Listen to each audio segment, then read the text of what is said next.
એકબીજાને મદદ કેવી રીતે કરવી. અત્યારે લોકો આપણે જોઈએ છીએ કે બધાને જોતા હોય આપણા ગ્રુપમાં તો બધું સારું જ છે કે એકબીજાને બધા હેલ્પ કરે છે, પણ જીવનમાં પણ બધા અત્યારે પોતાનું છે.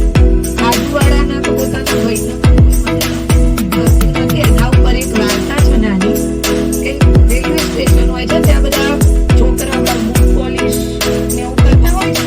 એમાં બધા છોકરાઓ ત્યાં કામ કરતા હોય છે. બધા સીનો બહુ હતા કે બૂટ પોલિશ ને કરે હોય છે, એનો હાથ નહીં પગ નહીં.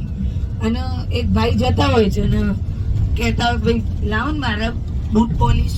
પેલો છોકરો કે કરાવો ને સાહેબ, એમ મને પૈસા સવારના કઈ મળ્યા નથી. એટલે પેલા કે હું તો સવારનો કરીને જ નીકળ્યો છું, મારે જરૂર નથી. પણ પેલા વધારે જીદ કરી એટલે એને પેલા સાહેબ ને એવું થયું કે લાવ તો કરાવી દઉં એમ.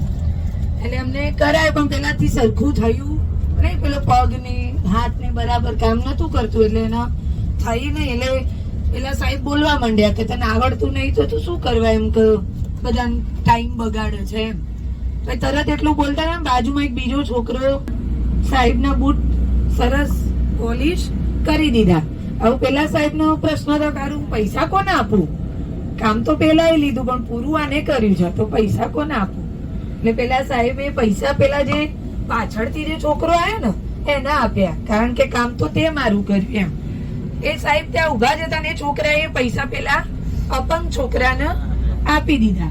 પેલા સાહેબ વિચારમાં પડી ગયા કે હારું અત્યારે આ જમા બધા કમાવા માટે કેવું કરે છે એમ, અને આ છોકરાને એને કામ કર્યું પેલા પૈસા આપી દીધા. એટલે એમનું નવાઈ લાગે એટલે એમનું બોલાય અને પૂછ્યું કે તે આવું કેમ કર્યું એમ, કામ તો તે કર્યું.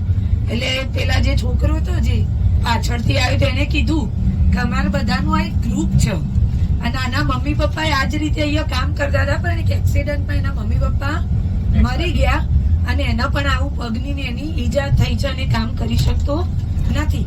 અને અમારે એક અમને બધાને સાચવું છે એવા એક કાકા છે અને એમને કીધેલું છે કે આને આવું થયું છે એટલે તમારે બધા એ કામ લે પણ એનાથી થતું નથી. પણ તમે બધા જે પણ એના જોડે હોવ આજુબાજુ જે એની જોડે હોય એને એનું કામ પૂરું કરી દેવાનું. એટલે આ વાર્તા ઉપર એ સાહેબનું એવું થયું કે મારે પણ એ છોકરાની મદદ કરવી જોઈએ અને એમને છોકરાની મદદ કરી. કહેવાનો ભાવાર્થ વાર્તાનો એટલો જ છે. આવા નાના બાળકો પણ સમજીને મદદ કરતા હોય તો આપણે પણ એકબીજાને જરૂર આવે મદદ કરવી જોઈએ. ચલો, થેન્ક યુ.